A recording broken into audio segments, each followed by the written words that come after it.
Let us continue on the shaft of femur. And for the shaft of femur, the first diagram that you should understand that femur is an inverse triangle thing, like shape in section, and it has got a linea aspera behind, which has got two lips, the medial and the lateral.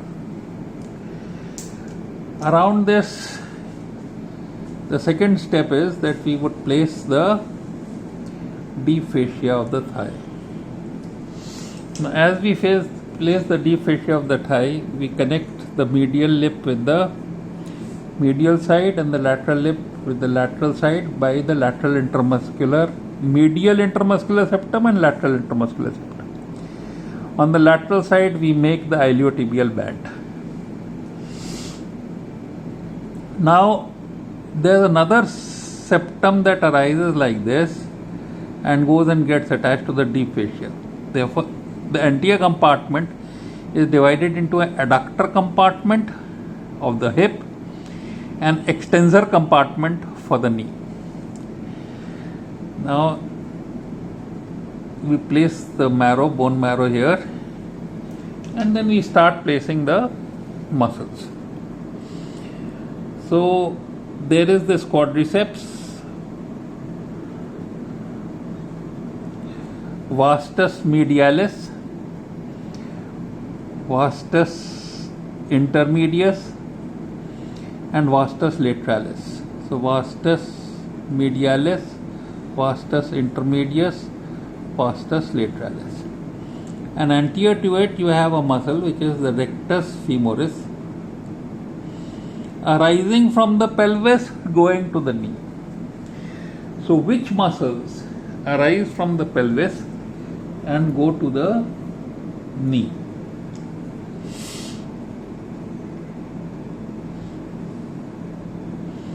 Here you have the femur, the lesser trochanter,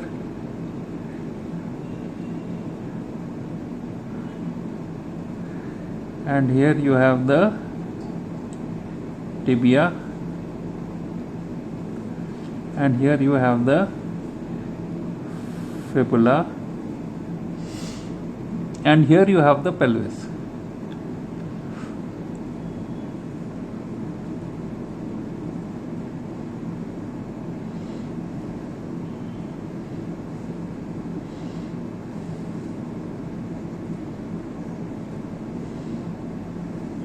Inguinal ligament, anterior-supiliac spine, the anti-iliac spine, the pectineal eminence, the arch, and the pubic tubercle, and the obturator foramen. Alright, so this is the iliac. So, after this basic diagram, you find that the muscles that arise from the pelvis is from the anterior-inferior spine and above the acetabulum is a muscle which is the rectus femoris. Now, this rectus femoris muscle from the subtrochanteric crest, from the intertrochanteric crest, from the spiral line and the lips of the linea aspera arises the vastus lateralis, medialis, and intermedius. So, one muscle mass coming down like this, and above it comes this muscle which is the rectus femoris. Now, we remember this rectus femoris because it has fibers like this. All these muscles would come and get inserted on the patella, and through the patella, they'll go and get inserted onto the ligamentum patellae.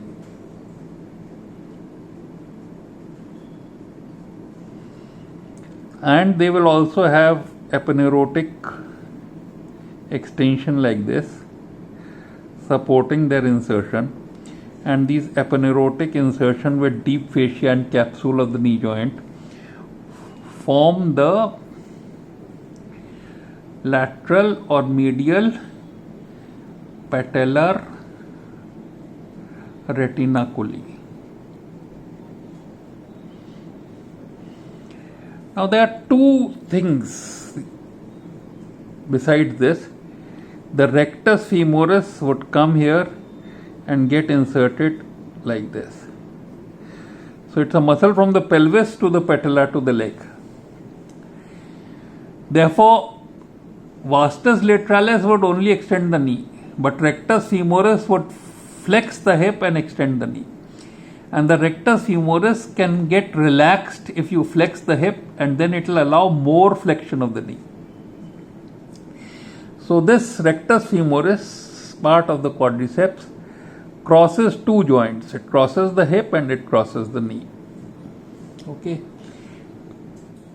Then there are muscles which would come from the anterior sphenic spine and get inserted here. This is sartorius. Then which would come from here and get inserted from the pubic symphysis, which is gracilis, and from the ischial tuberosity and get inserted at the same place, and that is semitendinosus. So there is a girl between two sardars coming from the flexor, adductor and extensor compartment, which are crossing both the hip and the knee joints and are trying to stabilize the pelvis, because this pelvis in the stance phase would move like this. So they are stabilizing this pelvis on the head of the femur so that the line of gravity, the spine gets tilted like this with the pelvic tilt, and the line of gravity continues to pass through the weight bearing foot. So these muscles are called ambassador muscles. But there is another very important muscle, they are all getting inserted on the medial side of tibia, which will balance these muscles, and that is coming from the iliac tuberosity here. It is called as the tensor fascia lata, and this tensor fascia lata is basically in the fascia lata and coming to get inserted on the head of the fibula.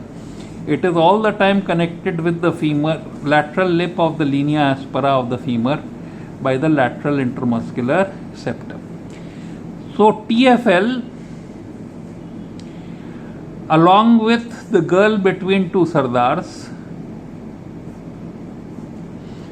balances the pelvis over the head of the femur in the weight bearing phase of the limb. So these muscles, sartorius, gracilis and semitendinosus, are called as ambassador muscles, and I want you to remember these muscles.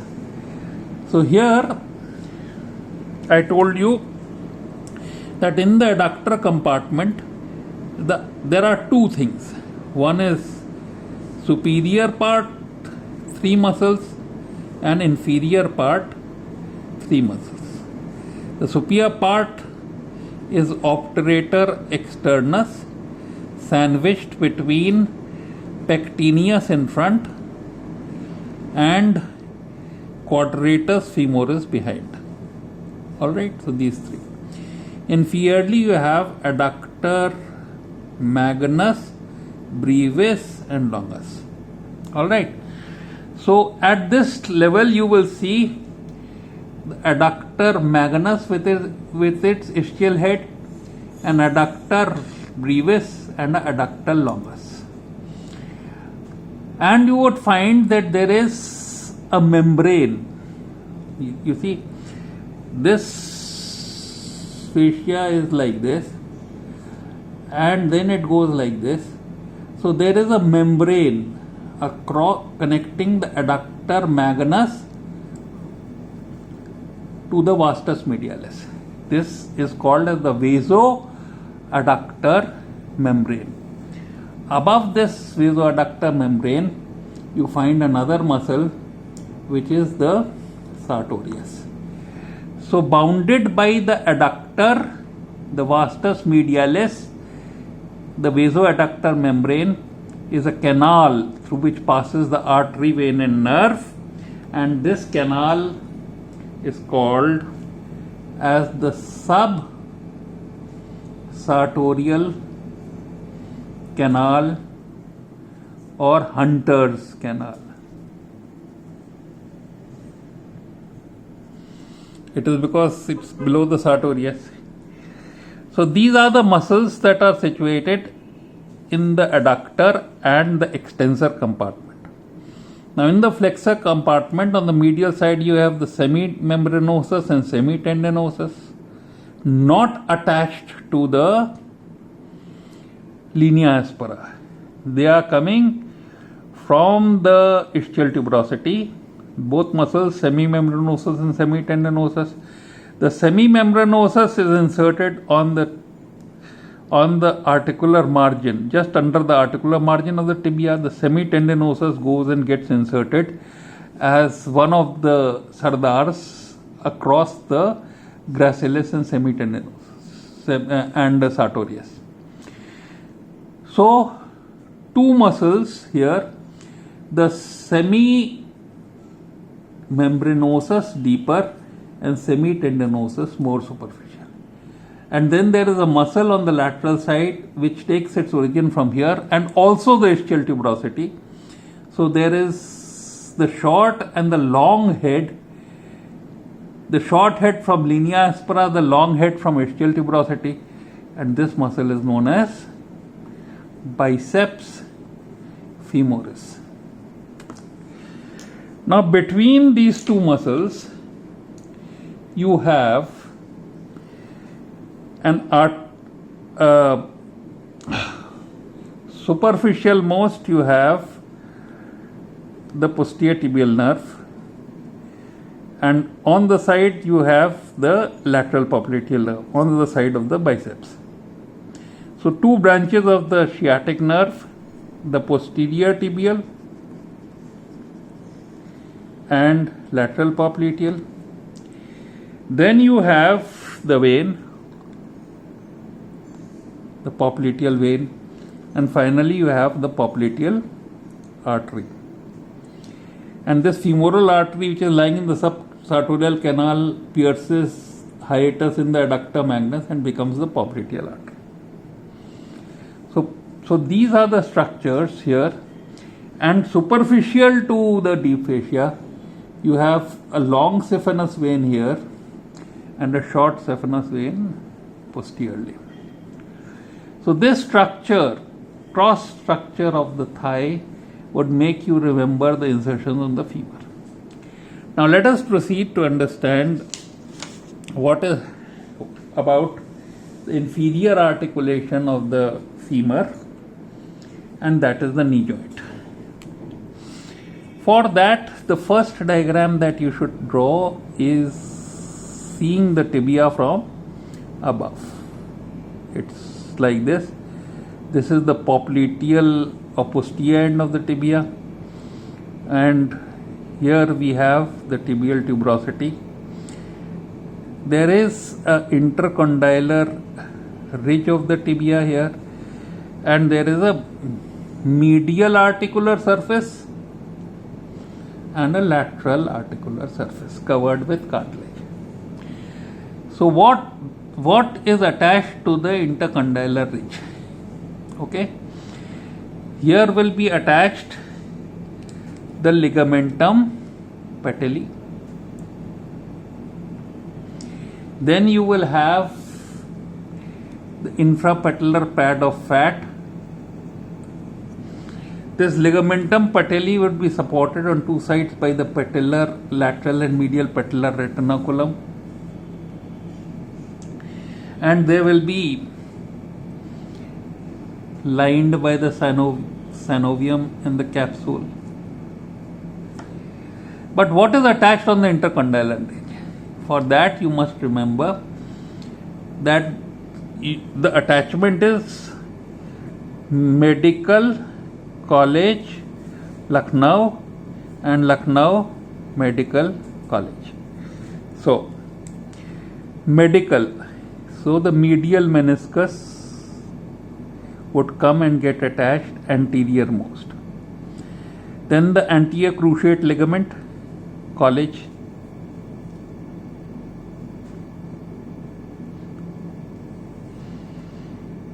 And then the lateral meniscus.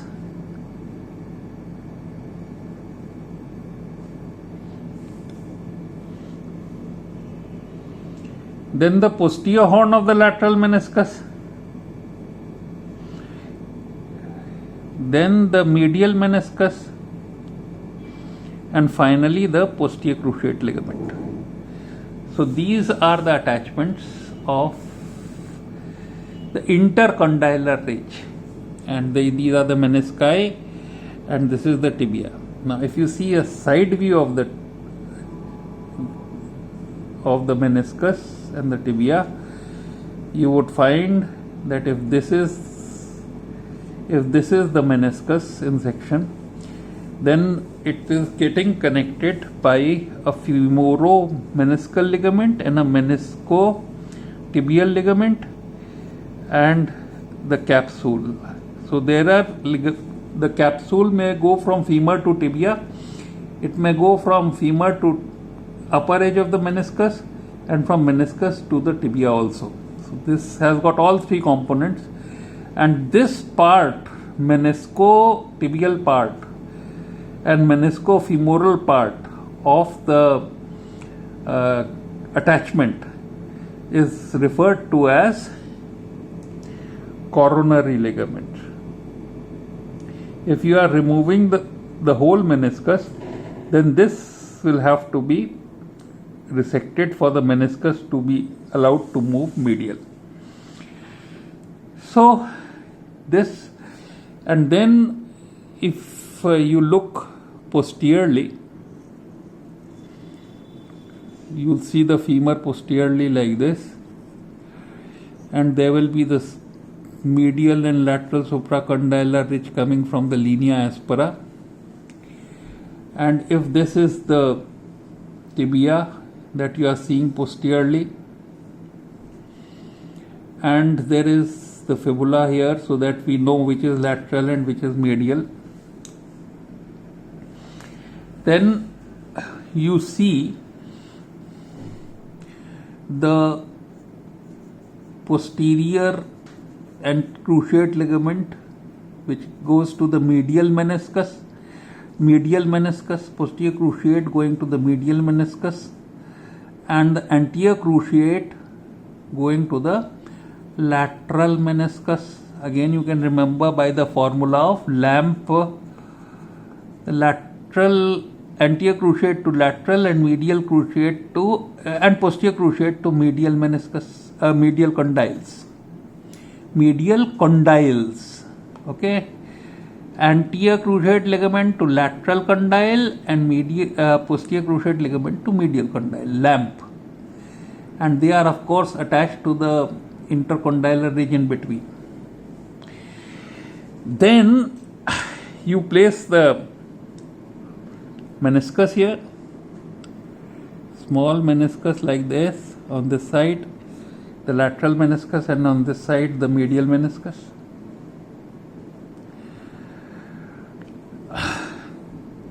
And from the lateral meniscus there are ligamentous fibers which go anterior and posterior to the posterior cruciate ligament. These are called as ligaments of Risberg and Humphrey. You see, H comes before W, and so first you will see the Humphrey and then you will see the Risberg. Okay, so then there is one more structure that arises from the lateral condyle, and that's the popliteus tendon. It passes between the capsule and the lateral meniscus, creating an opening there, a meniscocapsular opening. It gets converted into the popliteus muscle, and comes and gets inserted on an oblique line coming from the tibia.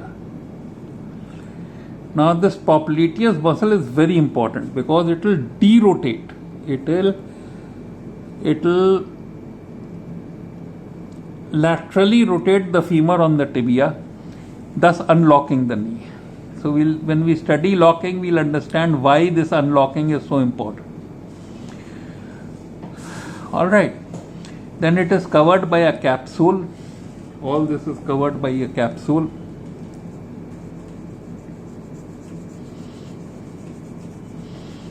And this capsule has to give passage to the popliteus tendon, and therefore there is a arcuate part of the capsule in this region.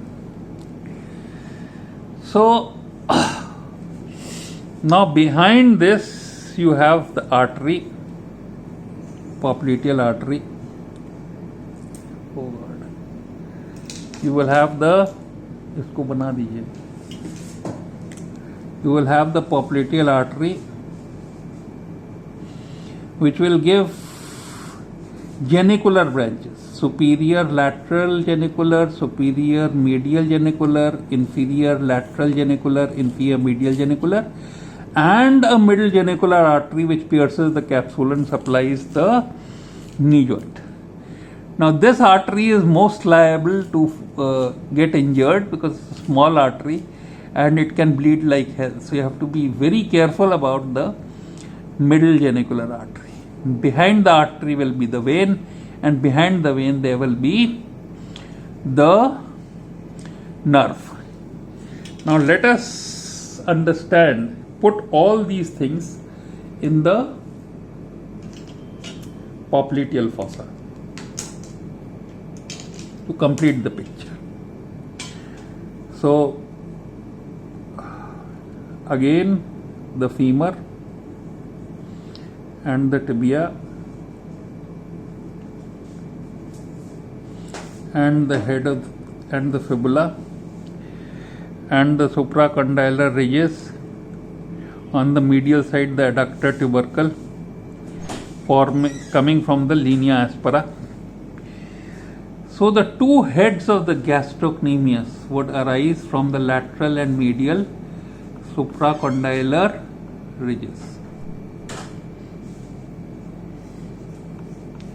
The lateral and medial head of the gastrocnemius, and all these artery, vein and nerve will be passing under them. And then on the lateral side you will have the biceps getting inserted like this, drawing its short head from the lateral intercondylar ridge here, and on the medial side you will have the semimembranosus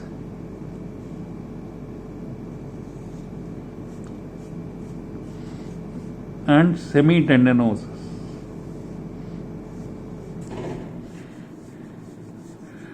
So semimembranosus getting inserted on the medial surface of tibia, the semimembranosus getting inserted on the edge of the articular surface. So biceps and femoris this side, semimembranosus, semitendinosus this side, and two heads of the gastrocnemius this side, they form the popliteal fossa, and this popliteal fossa contains the artery deepest, then nerve, then vein, and then the posterior tibial nerve.